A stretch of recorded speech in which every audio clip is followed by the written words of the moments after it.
Donc nous sommes ici dans le cadre de l'atelier de sensibilisation des productrices, maraîchers et transformatrices de la région de Kédougou sur les énergies renouvelables. Vous n'êtes pas sans savoir que KEO est une organisation qui accompagne les femmes de la région de Kédougou, à savoir on les accompagne dans le maraîchage, dans la transformation et dans d'autres activités génératrices de revenus. Aujourd'hui, nous, en tant qu'organisation qui accompagne les femmes, ce projet vient à son heure. Tout en sachant qu'à Kédougou, on a même dans la commune, on a des coupures d'électricité répétitives qui causent un problème de revenus au niveau des actrices qui font la transformation et qui font la vente de la glace. Donc si aujourd'hui il y a les énergies renouvelables, je pense que c'est un plus pour nous, d'autant plus qu'elles ne vont plus payer la facture. Donc elles vont avoir plus de revenus. Je pense que ça c'est une bonne chose. Du point de vue maraîchage aussi c'est la même chose, parce qu'aujourd'hui on a constaté que il y a des matériels qui sont là-bas et ça utilise beaucoup de carburant et autres par jour. On a constaté que c'est 6 000 francs de carburant. Donc quand il est validé dans le mois, ça devient plus cher que tout un équipement d'énergie renouvelable. Et je pense que c'est un projet que nous, KEO, en tant qu'organisation, on va les accompagner dans la mise en œuvre de ce projet, et les femmes aussi, je pense qu'elles vont en bénéficier. D'accord. Voilà une bénéficiaire qui s'appelle Aïssatou Diawande Diallo. Elle est de la commune de Dumboli. Bon, là, elle n'a pas d'électricité. Elle est bénéficiaire d'un frigo solaire que le projet a eu à la donner.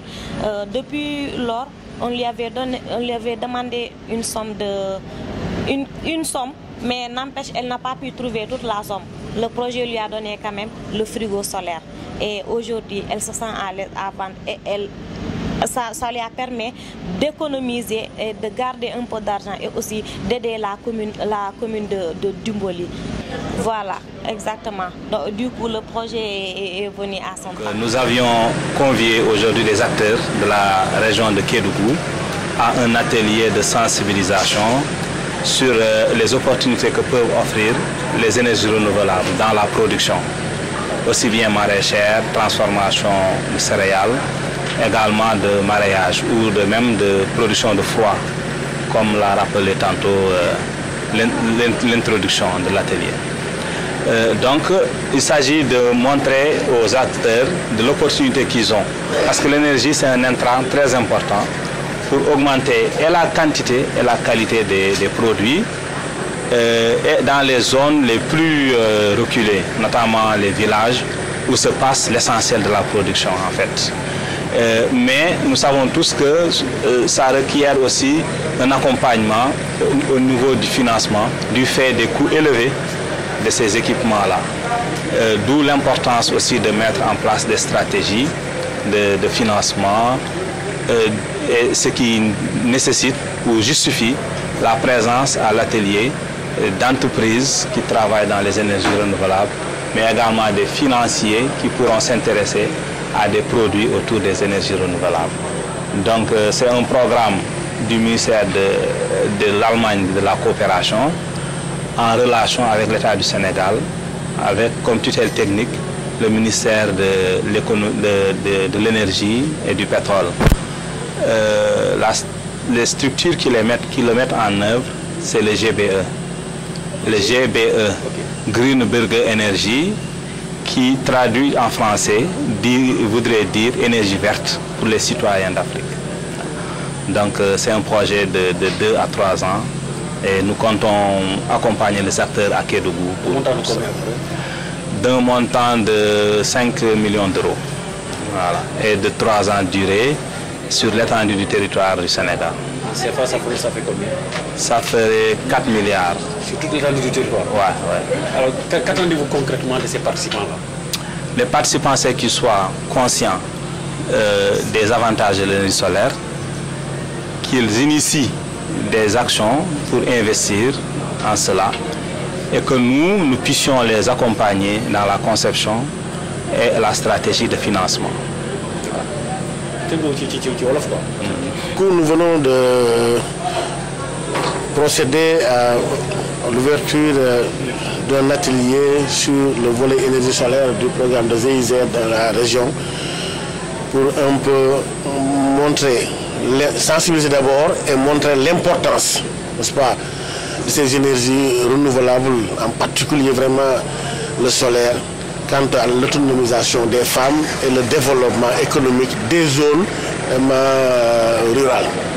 C'était l'objet de cette réunion-là. On a quand même saisi cette occasion pour appeler, n'est-ce pas, le coordinateur de ce projet-là, les institutions financières, mais aussi les femmes qui s'activent, n'est-ce pas, au niveau des zones rurales-là, à collaborer de sorte que, n'est-ce pas, en tout cas, des investissements puissent être effectués pour permettre à ces dernières, à ces femmes-là qui sont en milieu rural, n'est-ce pas, de travailler, d'être très productives, c'est-à-dire que d'avoir quand même des activités qui leur permettent, pas seulement, je l'ai dit tout à l'heure, pas seulement d'allumer la lampe la nuit, mais d'utiliser cet outil-là, n'est-ce pas, pour créer des revenus supplémentaires.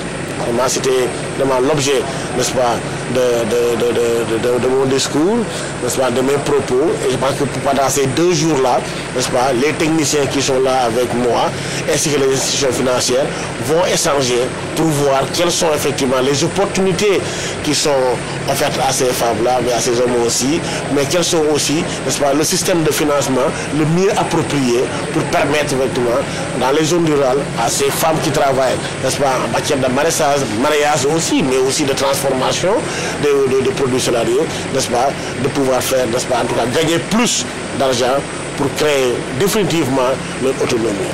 Monsieur le Préfet, on sait qu'il y a beaucoup d'initiatives en ce sens-là qui naissent dans la région et malheureusement il n'y a pas un suivi pour accompagner vraiment cette catégorie de la population. En tant qu'autorité administrative, vous comptez vous mettre en œuvre quand même que c'est vraiment que à l'issue de cette formation, que ça soit vraiment une réalité dans ce département-là. Vous avez raison, vous avez raison. Un programme, quand il n'est pas bien suivi, n'est-ce pas, ça ne marchera pas. C'est pourquoi je pense que le GIZ a compris la situation. Aujourd'hui, il ne faut plus, en tout cas, venir choisir des personnes et leur donner de l'argent. Parce qu'il faut d'abord les former, les encadrer, mettre à disposition vraiment des infrastructures de travail. Et demander effectivement à quelqu'un qui veut travailler, une personne, à une femme qui veut travailler, de venir, n'est-ce pas, s'enquérir de la situation, en étant bien formé, utiliser ces outils-là pour effectivement gagner de l'argent. Parce que le meilleur suivi, c'est ça. Ne pas lui donner seulement de l'argent, mais quand même créer les conditions pour qu'elle puisse venir travailler, gagner de l'argent et entretenir en même temps effectivement les infrastructures. Voilà, parce que GIZ est dans cette lancée-là. C'est pourquoi ils ont invité les institutions financières pour que effectivement ces institutions-là puissent effectivement, et les entreprises puissent effectivement pas seulement donner de l'argent, pas seulement prêter de l'argent, mais participer effectivement à l'installation de ces infrastructures.